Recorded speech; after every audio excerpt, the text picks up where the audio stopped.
모두에게 임하기를 예수님의 이름으로 축원해 드립니다. 오늘 말씀은 베드로전서 2장 1절에서 3절 말씀을 통해 영적 성숙을 지향하라 라는 말씀으로 하나님 말씀 증거하겠습니다.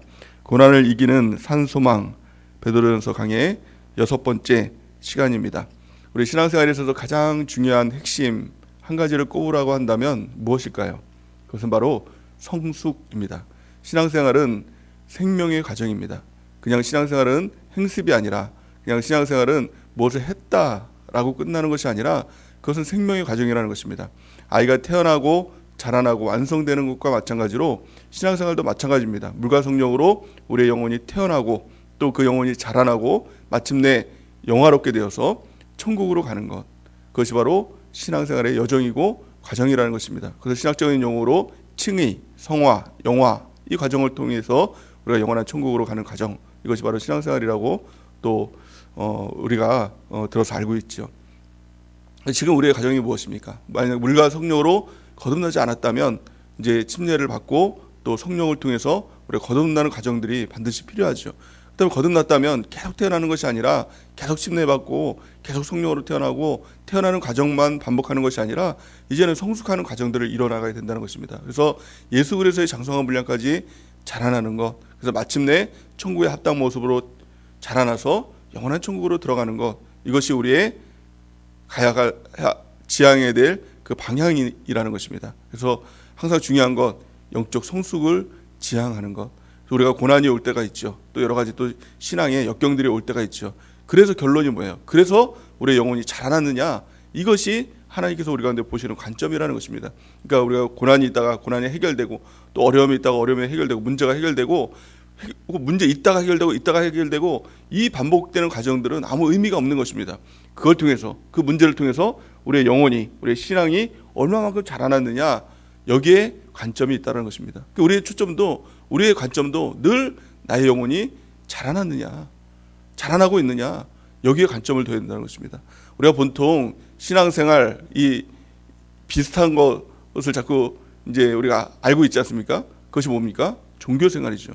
종교생활의 특징이 무엇입니까? 다 합니다. 예배도 드립니다. 큐티도 합니다. 또 뭐 11조도 하고 헌금도 합니다. 그 신앙생활의 행습은 다 있습니다. 근데 문제는 뭐예요? 자라나지 않는 것이죠. 그냥 그 습관대로 하던 대로 또 행습대로 그냥 그것들만 하는 것입니다. 근데 문제는 자라나지 않는 신앙을, 그것을 종교생활이라고 말하죠. 종교생활은 신앙생활의 또 다른 행태가 아니라 가장 핵심은 뭐예요? 죽은 겁니다. 죽은 거예요. 똑같은 그 씨가 있다고 하더라도 그 씨는 뭐예요? 아주 작지만 그 생명력이 있으니까 그게 자라나는 것이죠. 근데 이 돌덩어리 같은 것은 무엇입니까? 씨보다 클지 모르지만 자라나지 않는다는 것입니다. 그래서 이미 또 죽은 것입니다. 그 신앙생활에 그 성경에 보면은 이 신약 시대에 보면은 바리새인과 또 이 율법사들 또 이 사두개인들, 그 사람들은 다 신앙의 행습이 있었죠. 근데 예수님은 그를 보면서 회칠한 무덤이라고 얘기를 하죠. 그러니까 그 무덤이라는 것이 뭐예요? 그 겉으로 회칠했다는 것은 겉으로는 살아있는 것 같고 번드르한 것 같지만 그 안에는 죽었다라는 거예요. 그러니까 너희 신앙들이 죽어있다라고 이렇게 말씀하고 있는 것이죠. 독사의 자식들아, 마귀의 자식들아, 이렇게 얘기하고 있는 것 아닙니까? 그러니까 우리의 신앙에 행습이 있다고 해서 그 신앙이 살았다라고는 말할 수가 없는 것입니다. 우리의 생활을 늘 점검해 봐야 됩니다. 우리 생활이 살아있는지, 우리 신앙이 살아있는지, 아니면 내 신앙이 종교생활에 머물러서 죽어가고 있지 않은지를 늘 점검하는 우리 모두가 되길 바랍니다. 그것을 점검할 수 있는 가장 이 핵심이 뭐냐면 예수님께서 그것을 점검하게 하신다는 거예요. 그 점검이 뭐냐면 키질이라는 것이죠. 그래서 쭉정이와 가라지, 겉으로 보면 둘 다 이 쭉정이, 이 가라지 같이 이 쭉정이와 가라지가 아니라 쭉정이와 알곡이죠. 그죠? 죄송합니다. 이 알곡과 쭉정이, 알곡과 가라지, 겉으로 보면 다 알곡 같지만 쭉정이가 있다는 거예요. 죽어 있는 것들이 있다는 겁니다. 그 겨가 있다는 것이죠. 가라지가 있다는 것입니다. 그래서 그것을 구분하는 방법이 키질이라는 것입니다. 키질이 뭘까요? 그것이 바로 고난일 수가 있는 것이죠. 이 고난, 마지막 때의 고난이 있으면 하늘로 이걸 다 날리는 거죠. 바람이 불고 날리고 막 이 알곡과 추정이들 같은 데는 왜 우리가 이런 일이 있느냐, 왜 갑자기 멀쩡하게 있다가 하늘로 날아갔다 떨어지니까 왜 이런 일들이 있느냐. 근데 그 과정들을 통해서 어떻습니까? 쭉정이 가라지, 이 가짜들, 죽은 것들은 다 날아가지 않습니까? 남는 것은 뭐예요? 살아있는 것, 알곡만 남게 된다는 것입니다. 어떻게 보면 이 마지막 때에 우리 하나님께서 알곡과 쭉정이를 구분하기 위해서 고난이라는 그런 수단을 통해서 쭉정이는 다 날아가 버리고 살아있는 알곡들만 이 모으는 과정, 그것이 바로 지금 이 시대의 모습일 수도 있다는 것이죠. 그래서 이 코로나의 어떤 이런 문제를 통해서 우리가 명백하게 보는 것 아닙니까? 그냥 교회만 오고 신앙인이라고 말했던 그 어떻게 보면 가라지 신앙들은 다 떠나가는 것 아닙니까? 스스로 다 날아가는 것 아닙니까? 남는 것은 이 알곡이 남는 것이죠. 그래서 끝까지 견디는 자가 구원을 얻으리라. 이 말씀이 이루어지는 것 아니겠습니까? 우리가 좀 알곡된 신앙을 갖는 은혜가 있기를 예수님의 이름으로 간절히 축원해 드립니다. 생명력인 것입니다. 우리가 자라나는 것입니다. 그 오늘도 자라나는 것이죠. 내일도 자라나는 것이죠. 그 자라나는 터전이 어디입니까? 바로 교회인 것입니다.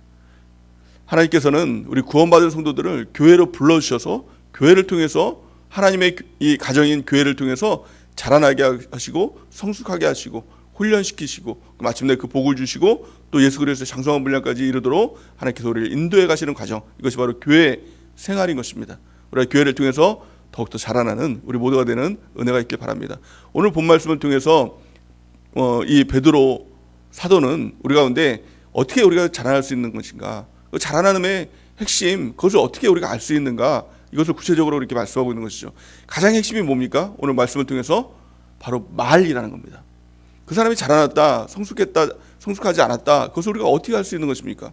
신앙생활 오래 했다고 해서 자라나는 것이 아니라는 것을 분명히 알 수 있죠. 신앙생활 오래 했다고 해서 그것이 종교생활만 오래 했다고 해서 자라나는 것은 전혀 아니라는 것입니다. 그 사람이 자라는지 안 자라는지 우리는 말을 통해서, 그 사람이 하는 말을 통해서, 세상 사람들의 말을 똑같이 하고 또 세상 사람들이 하는 행습을 똑같이 한다라고 하면 전혀 자라나지 않은 것이죠. 우리가 그 말을 어떻게, 그 말을 통해서 어떻게 우리가 자라날 수 있는가, 우리 성경을 통해서 우리가 깨닫는 은혜가 있기를 바랍니다. 야고보서 1장 26절 말씀을 우리 같이 한번 읽어보겠습니다. 시작.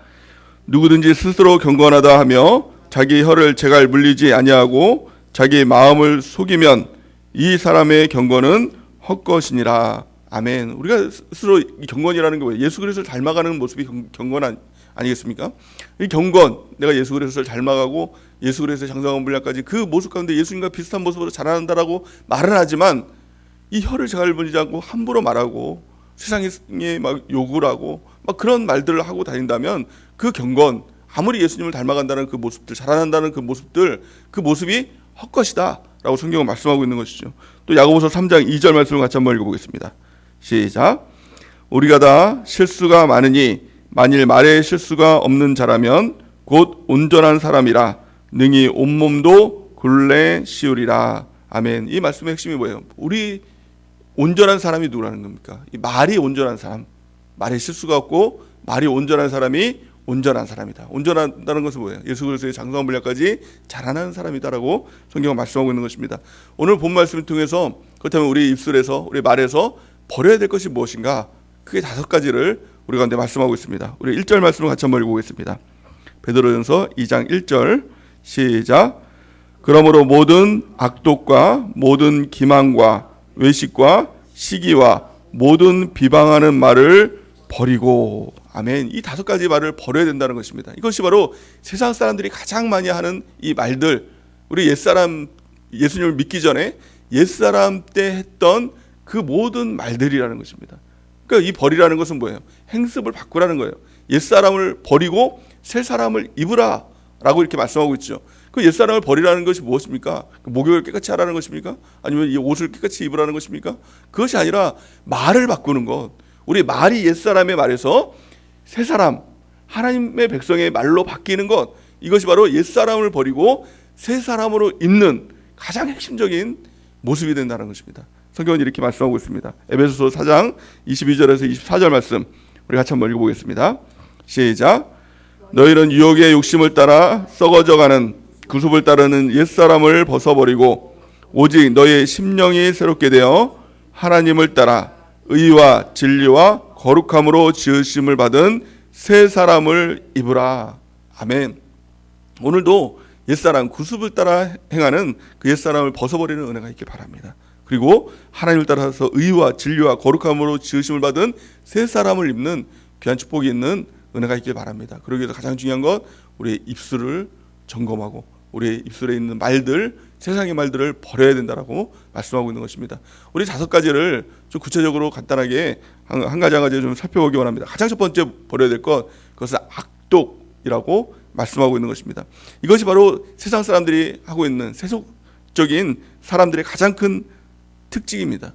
이 악독이 무엇입니까? 온갖 종류의 악한 말이죠. 욕하는 것들, 남을 억압하는 것들, 막 이런 것들, 남을 막 이렇게 짓누르는 말들 있지 않습니까? 막 써붙이고 그래서 그 사람을 눌러야 내가 높아진다라고 생각하는 이 모든 것들, 그것이 바로 악독, 이 악독한 말들, 욕들, 이런 것들을 다 버려야 된다라고 말씀하고 있는 것이죠. 두 번째는 기만을 버려야 된다는 것입니다. 기만이 무엇입니까? 쉽게 말하면 속이는 것입니다. 상대방을 속여서 나에게 이득을 취하는, 이것이 바로 기만이라는 것입니다. 이 기만은 마치 이 원어적인 표현으로 보면 낚시하는 사람들, 여러분들이 낚시를 잘 안 하는 걸로 제가 알고 있는데, 낚시하는 사람들이 이 낚시하는데 미끼를 이렇게 끼워서 물속에 넣죠. 그 물고기를 잡기 위해서. 이게 바로 기만의 행위라는 것입니다. 속이는 것이죠. 미끼를 줘서 그것을 물게 만들어서 그 사람을 이제 해하는 그런 일들이 바로 기만의 행위다라고 이렇게 말씀하고 있는 것입니다. 이것이 바로 마귀가 가장 많이 쓰는 그런 방법이라는 것입니다. 그래서 미끼를 줘서 그것을 물게 만들고, 그래서 결국에는 그 사람의 영혼을 망가뜨리는 이 마귀와 같은 이 속성들, 이것이 바로 기만입니다. 그래서 우리 가운데 있는 모든 속이는 것들, 무슨 이득을 취하기 위해서 그 사람을 속이는 것들, 그런 것들을 버려야 된다. 이것이 바로 세상 사람들의 행습이다라는 것을 말씀하고 있는 것입니다. 세 번째는 무엇입니까? 외식이라는 것입니다. 외식은 헬라어로 위선이라는 의미를 갖고 있습니다. 이것은 연극 배우가 가면을 쓰고 연기를 하는, 이것을 바로 외식이라고 얘기합니다. 자기 모습이 아니라 다른 사람의 이 모습을 가지고, 외식적인 모습을 가지고 다른 모습을 보여주는 이런 것들, 이런 것들이 외식이죠. 이런 것들을 버려야 된다는 것입니다. 교회 안에서도 자꾸 내가 아닌 다른 사람의 모습을 자꾸 보여주려고 하는 것들, 이런 것들을 버려버려야 된다는 것입니다. 그래서 내 자신을 공개하고 내 자신의 모습들, 연약한 모습들, 또 부족한 모습들을 드러내고, 또 이런 것들을 치유받고, 또 새롭게 되고, 또 서로 기도받고, 그런 것들이 이제 교회 안에서의 셀 과정들 아닙니까? 우리 가운데 있는 외식들을 벗어버려야 된다라고 말씀하고 있는 것입니다. 네 번째는 바로 시기라는 것입니다. 시기는 질투하는 것이죠. 나보다 누가 잘 되면 배가 아픈 것입니다. 싫은 것입니다. 누가 잘 됐다라고 하면 그걸 축하해주고 기뻐해줘야 되는데, 은근히 나는 뭔가라는 이런 것들, 또 미워하는 마음을 막 갖고, 그런 것들은 나의 영혼을 갉아먹는다라고 성경은 말씀하고 있는 것이죠. 내 영혼에 독이 된다는 것입니다. 그래서 시기하는 마음들을 버려야 된다. 이 시기하는 마음에서 비교하는 의식이, 비교의식이 생겨나게 되고, 열등감이 생겨나게 되고, 또 분노와 비판 의식들, 이런 것들이 생겨나게 되는 것이죠. 그래서 우리가 시기하는 마음들을 버리는 은혜가 있길 바랍니다. 다섯 번째, 바로 비방입니다. 이것은 비방은 시기하는 마음에서 나오는 것이죠. 시기는 그 마음이 자꾸 생겨나게 되는 것이고, 비방은 그 마음을 통해서 이제 드러나게 되는 것이죠. 그 사람이 막 어떻게 보면 까내리는, 그래서 막 비방하고 그 사람을 낮추고, 그래서 그 원어적인 표현으로 보면 누군가에 대해서 낮추어 말한다라는 뜻, 이것이 바로 비방이라는 것입니다. 그 사람들을 자꾸 낮추면 내가 뭔가 좀 난 것 같고, 이런 생각들, 이 5가지 이런 것들을 통해서 무너지는 것이 무엇입니까? 바로 수평적인 관계가 무너지는 겁니다. 사람과의 관계가 무너지는 것입니다. 어제 말씀을 통해서 하나님과의 관계를 바로 세우는 것, 이것이 경외라고 했죠. 경외를 하면 수평적인 관계가 세워집니다. 그래서 하나님을 경외하면 사람과의 관계 가운데 사람을 사랑하는 마음, 뜨겁게 사랑하는 마음들이 생기죠. 근데 반대로 사람과의 관계들, 이 5가지를 통해서 사람과의 관계들이 무너지고 나면 결국에는 하나님과의 관계도 무너지게 된다는 것을 말씀하고 있는 것입니다. 그러니까 수직적인 관계와 수평적인 관계, 하나님을 마음을 다해서, 또 목숨을 다해서, 뜻을 다해서 하나님을 사랑하는 것과, 또 이웃들을 사랑하는 것과는 연관되어 있다는 것입니다. 하나님을 뜨겁게 사랑하면 이웃을 사랑하는 마음이 생기죠. 반대로 이웃들과의 관계가 다 무너지고 나면 하나님과의 관계도 무너지게 된다는 것을 성경은 말씀하고 있는 것입니다.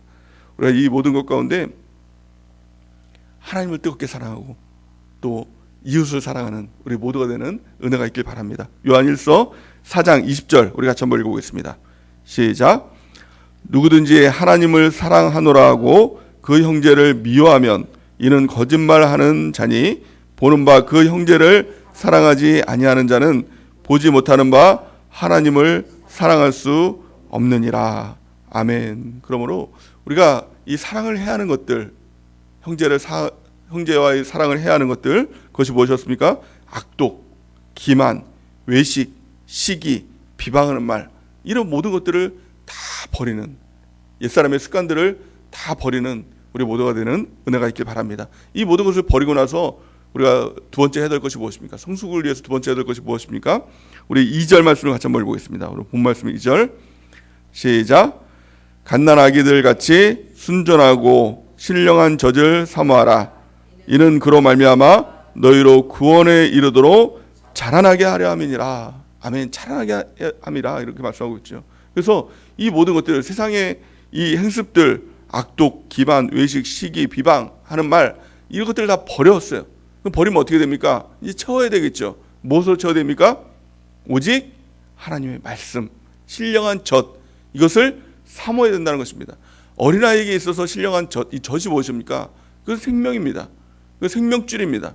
그러니까 우리가 하나님의 말씀을 대할 때도 하나님의 말씀을 그냥 일반 책을 읽듯이 읽는 것이 아니라, 그냥 지식을 얻기 위해서 읽는 것이 아니라 영혼의 생명줄로 여기고 하나님의 말씀을 사모해야 된다는 것입니다. 어린아이가 젖을 사모하듯이 우리가 그 신령한 젖, 그것을 사모할 때 그 말씀이 우리 가운데 채워지게 된다는 것입니다. 우리의 입술을 채우고 마음을 채우고, 그래서 그리스도의 장성한 분량까지 자라나는 핵심이 된다라고 성경은 말씀하고 있는 것이죠. 너희로 구원에 이르도록 자라나게 하면이라 이렇게 말씀하고 있는 것입니다.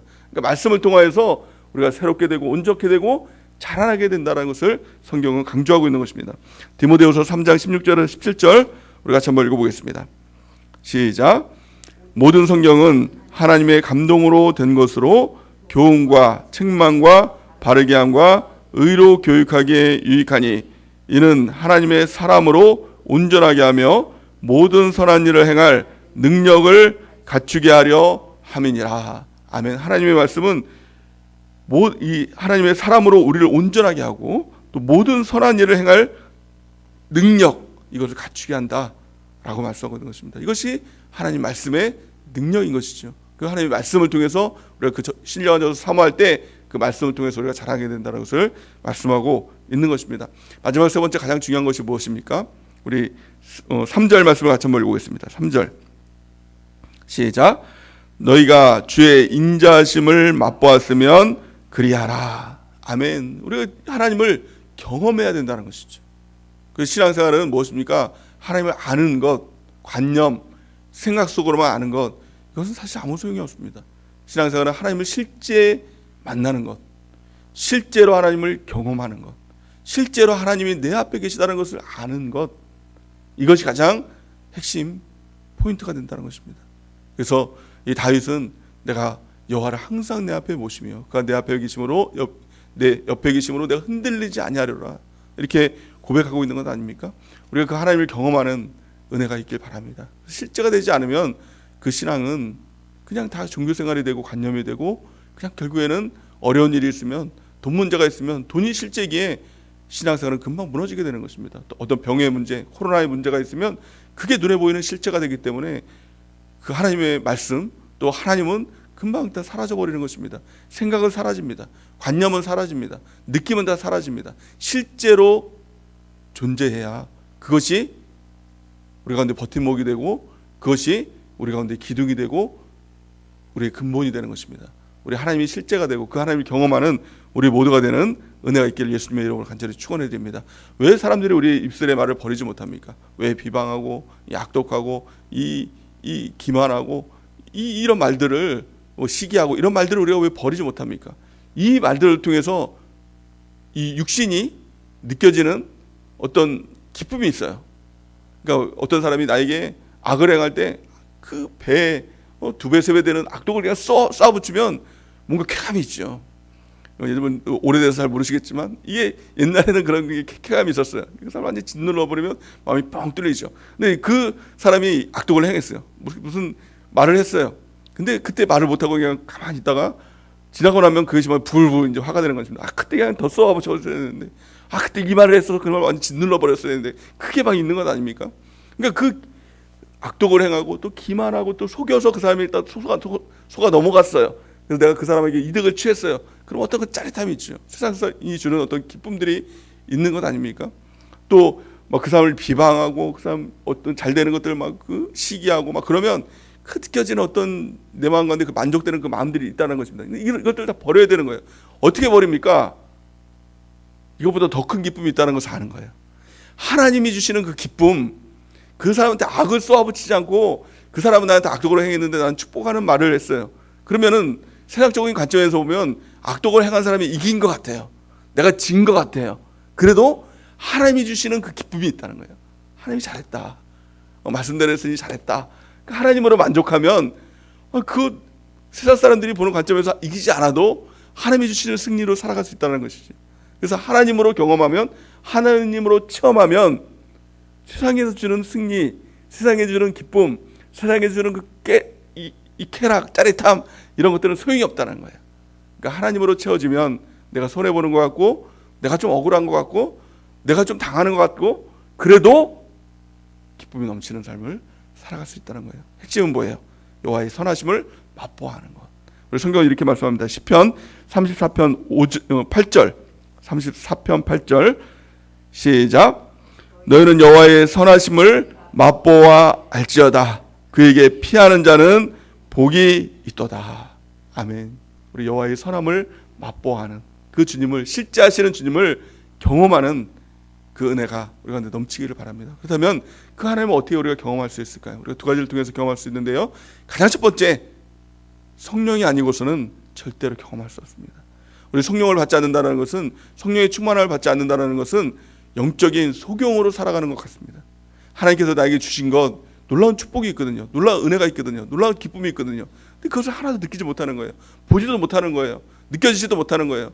그냥 그러니 하나님께 나에게 다 주셨음에도 불구하고 항상 없다라고 하고, 항상 내 마음은 외롭다고 하고, 항상 내 마음은 공고하다고 하고. 왜 그렇습니까? 성령이 없으니 보지 못하니 항상 속는 것입니다. 성경은 이렇게 말씀합니다. 고린도전서 2장 9절에서 11절 같이 한번 읽어보겠습니다. 시작. 기록된 바 하나님이 자기를 사랑하는 자들을 위하여 예비하신 모든 것은 눈으로 보지 못하고 귀로 듣지 못하고 사람의 마음으로도 생각하지도 못하였다함과 같으니라. 오직 하나님이 성령으로 이것을 우리에게 보이셨으니 성령은 모든 것 곧 하나님의 깊은 것까지도 통달하시느니라. 사람의 일을 사람의 속에 있는 영 외에 누가 알리요? 이와 같이 하나님의 일도 하나님의 영 외에는 아무도 알지 못하느니라. 아멘. 성경에 보면 영은 영이요 육은 육이다 이렇게 말씀하고 있습니다. 하나님께서 우리 가운데 주시는 것, 예비하신 모든 것, 사랑하는 자들을 위해서 예비하신 모든 것이 있다는 것입니다. 참 놀라운 것이죠. 근데 그 가장 핵심은 영이라는 거예요. 그러니까 우리가 육적인 눈으로 자꾸 그 영을 보려고 하니 그게 보이지도 않고 느껴지지도 않고 하나님이 나에게 주신 것이 없다 이런 말이나 하고 있다는 것입니다. 그래서 하나님이 주신 것은 뭐예요? 영적인 것이기 때문에 영 외에는, 하나님께서 우리 가운데 주시는 성령 외에는 그것을 볼 수 있는 사람이 없다는 거예요.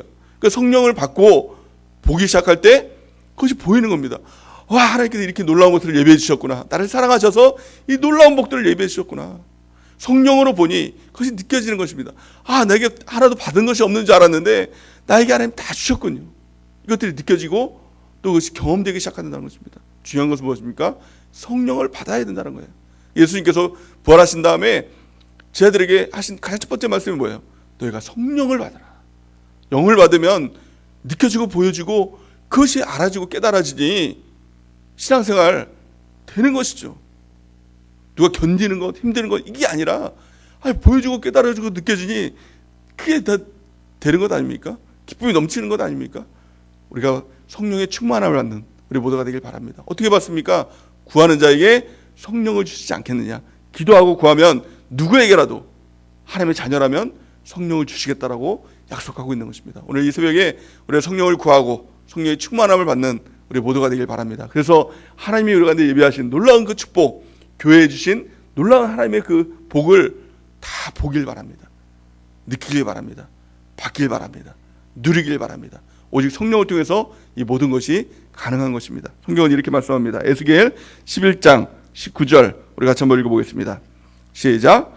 내가 그들에게 한 마음을 주고 그 속에 새 영을 주며 그 몸에서 돌 같은 마음을 제거하고 살처럼 부드러운 마음을 주어 내 율례를 따르며 내 규례를 지켜 행하게 하리니 그들은 내 백성이 되고 나는 그들의 하나님이 되리라. 아멘. 누가 하신다는 겁니까? 하나님이 하신다는 거예요. 내가 애써서 하는 것이 아니라 말씀해 보니까 내가 누구예요? 하나님이시죠. 하나님이 그들에게, 누구에게? 하나님의 성도, 하나님의 백성, 저와 여러분들에게 한 마음을 주고, 같은 마음이죠. 교회 안에서 우리가 해야 될 게 뭐예요? 같은 말을 하고 같은 마음을 갖고 같은 뜻을 갖는 것, 우리 가운데 한 마음을 주는 것, 이것이 바로 하나님께서 하시는 것이죠. 그리고 나서 하시는 것이 무엇입니까? 그 속에 새 영을 주며, 그 새 영이 무엇입니까? 성령을 준다는 겁니다. 하나님께서 주시는 거예요. 그러니까 성령은 내가 열심히 무엇인가 해서 받는 영이 아니라 하나님이 나에게 주시는 거예요. 그러니까 하나님께 구하면 되는 것이죠. 하나님께서 그런데 그 영을 줄 때 그 몸에서 이 돌 같은 이 마음들, 세상의 마음들, 딱딱한 마음들, 이것들을 제거하고 살처럼 부드러운 마음을 주겠다. 성령이 우리 가운데 주시면은 이 처음에 말한 이 5가지 마음들이 있지 않습니까? 약도 뭐 이 더러운 것들, 그런 것들을 다 제거하고 부드러운 마음으로 우리 가운데 주시겠다라고 성경 말씀하고 있는 것이죠. 또 내 율례를 따르고 규례를 지켜 행하게 하리니, 하나님께서 성령을 통해서 하나님의 말씀대로 순종하는 삶을 살도록 하나님께서 인도해 주시겠다는 겁니다. 그 누가 하시는 것입니까? 성령이 하는 거예요. 하나님의 말씀에 순종하는 것도 내가 열심히 해서 내가 무엇인가 해서 되는 것 같지만 그게 아니라 성령께서 우리 가운데 순종할 마음을 주시고 순종할 수 있는 용기를 주시고 순종할 수 있는 능력을 주셔서 그들을 할 수 있도록 성령께서 하신다는 거예요. 그 모든 것이 하나님께서 주시는 역사, 성령을 주시는 역사, 또 성령께서 우리 가운데 함께 하시고 일하시는 역사를 통해서 이루어지게 되는 것입니다. 우리가 오늘 이 새벽에 성령의 충만함을 구하고 성령의 충만함을 받는 은혜가 있길 바랍니다. 또 그 성령이 임하시는 곳이 어디입니까? 한 마음 가운데 임하신다. 그것이 무엇입니까? 바로 교회를 통해서. 교회 가운데 우리가 한 마음을 갖는 것입니다. 한 마음이라는 것은 한 사람이 한 마음을 가질 수 없잖아요. 둘이서 한 마음을 갖는 것, 셋이서 한 마음을 갖는 것, 한 셀에서, 한 공동체에서 한 마음을 가질 때 그 가운데 하나님께서 새 영을 주신다는 거예요. 그래서 교회를 통해서 이 초대교회를 보니까 초대교회에서 같은 마음을 갖고 같은 말을 하고 같은 뜻을 가질 때 하나로 기도할 때 그 가운데 성령이 임하는 역사가 이루어지게 된 것이죠. 성령은 개인의 영이 아니라 공동체 영인 것입니다. 교회를 통해서 우리가 성령을 받는 것입니다. 또한 성경은 이렇게 말씀합니다. 에베소서 1장 23절 우리 같이 한번 읽어보겠습니다. 시작. 교회는 그의 몸이니 만물 안에서 만물을 충만하게 하시는 이의 충만함이니라. 아멘. 교회는 예수님의 몸이죠. 그러니까 교회를 통해서 그 예수님을 경험하는 것입니다. 하나님을 경험하는 것입니다. 그럴 때 만물을 충만하게 하시는 이의 그 충만함, 교회를 통해서 그 충만함이 이루어지게 되는 것입니다. 우리 교회를 통해서 하나님의 복이 우리한테 임한다라고 주일 말씀을 통해서 우리가 깨닫게 되었죠.